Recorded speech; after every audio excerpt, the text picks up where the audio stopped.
大家好，我是老莫，今天做農村吃的比较多的菜馍馍，鬆軟鹹香，而且做法比較簡單。接下來一起看操作。先記好材料，這裡是中筋粉1斤，然後再加上鹽3克，再加上酵母3克，充分的把這些材料攪拌均匀，因為等一下要放菜，不匀的話粘在菜上面就影響發酵。咱們放菜的量是200克。這個量方便咱們新手和面，如果再多一點口感會更好。然後呢把它焯匀，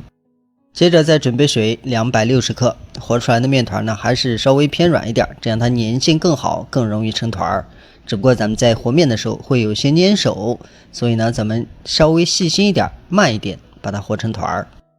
把面攏成团之後，要放在案板上繼續揉一下，初次撒乾粉一定要多一點，因為它偏粘。另外咱們在揉面的時候，這個力度一定要掌握好，不要過分用力，把裡面的菜葉不要揉爛。咱們向前推的力量要小，向下壓的力量要重，這樣它裡面的菜葉就会保持的比較完整，也不容易出現染色情況。最終把面团揉成畫面中這樣，表面不粘手，濕度一致就行。最後包起來發酵，這個發酵的時間呢可以稍微長一點，因為它裡面有菜，盡量讓它多發一會兒，保證它發透，才能保證最終的效果。這塊面團已經發酵了35分鐘，基本上算是发好了。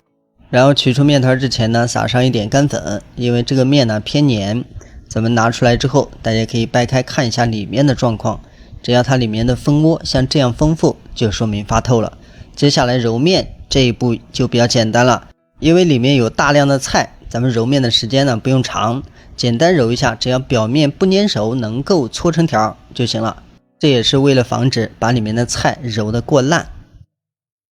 大家可以看，咱們直接像這樣搓的時候呢，它只要不回缩，這個面团呢就是合格的。然後呢直接切出剂子，或者是咱們揪出来单獨揉成馒頭也行。下好的剂子兩邊是粘的，稍微抹上一點粉，再蓋起來發酵，這樣它不容易兩邊粘住，而且呢發酵效果也更穩定。2次发酵保持15分鐘，到了之後呢直接打開，大家可以看一下它明顯變大，然後你用手捏一下呢能夠恢復就行了。2发只要具備這樣的效果，咱們就可以放入蒸籠，水開後改成中火蒸20分鐘。時間到，開蓋，大家可以看一下整體的效果呢就像這樣，不塌不陷不變形，而且鬆軟度也還行。大家在做的時候有幾個關鍵點，第一個呢是和面的時候呢，盡量讓它稍微軟一點，這樣它粘性更好，成团的效果也好。再一個，放鹽的量不要過多，微微有一點點鹹味，那個時候是最好吃的。再者，咱們揉面的時間一定要控制好，不要過長，不要破壞裡面的菜葉。只要做好這幾點，還是比較容易成功的。好了，視頻就到這裡，感謝大家觀看，咱們下期再見。